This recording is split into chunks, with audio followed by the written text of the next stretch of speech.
کیا بات ہے، کون سی ایسی چیز ہے کہ جس کی وجہ سے تمہارے اندر اتنی خوشبو پیدا ہو گئی؟ تو ان ہرنوں نے کہا کہ ہم اللہ کے نبی کی زیارت کر کے آئے ہیں اور اللہ کے نبی نے اپنا دست رحمت ہماری پشت پر پھیرا، اس لیے ہمارے اندر سے کستوری کی خوشبو پیدا ہو گئی۔ اور جب تو وہ جو دوسرے ہرن تھے انہوں نے کہا کہ اچھا اب ہم بھی جاتے ہیں، یہ میں جو بات کر رہا ہوں یہ آج کے ان موجودہ حالات کے اندر اگر انسان یہ دیکھے علماء کی طرف، یا انسان دیکھے تحریک لبیک پاکستان یا رسول اللہ کی طرف، مثال یہیں پہ سمجھاؤں گا، لیکن پہلے یہ واقعہ پورا کر لوں کہ جب وہ ہرن دوسرے ہرن جب دوڑے اور کہتے ہیں کہ جا کر اب ہم بھی خوشبو لے کر آئیں گے، ہم بھی جاتے ہیں جا کر خوشبو حاصل کریں گے، وہ دوڑے وہاں سے سیدنا آدم علیہ السلام کی بارگاہ میں۔ جب وہ وہاں پر پہنچے آپ نے ان کو بھی آگے بلایا، بلا کر ان کی بھی قبر پر ہاتھ پھیرا۔ جب وہ واپس چل کر آئے ان کے اندر وہ خوشبو نہ تھی۔ وہ آ کر پہلے ہرنوں سے کہتے ہیں ارے تم جھوٹ بولتے ہو، اگر آدم علیہ السلام کے ہاتھ پھیرنے سے تمہارے اندر خوشبو آئی ہے تو ہمارے اندر خوشبو کیوں نہیں آئی؟ پہلے ہرنوں نے جواب دیا ارے تم گئے ہو صرف خوشبو لینے کی خاطر، ہم گئے تھے ان کا دیدار کرنے کی خاطر۔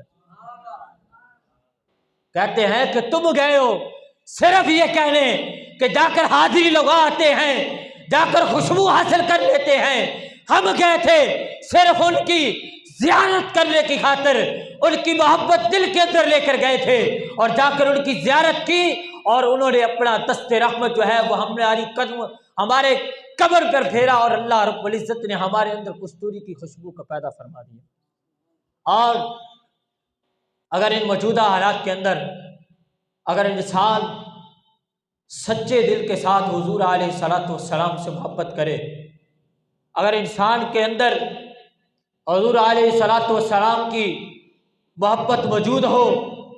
اور پھر جب اس کو حضور کی عزت یا حضور کی ناموس پر کوئی بات کرنی پڑ جائے تو وہ پھر کہتا ہے کہ جناب بعد میں دیکھی جائے گی کیا ہوگا، لیکن فی الحال اپنے آپ کو بچایا جائے۔ لیکن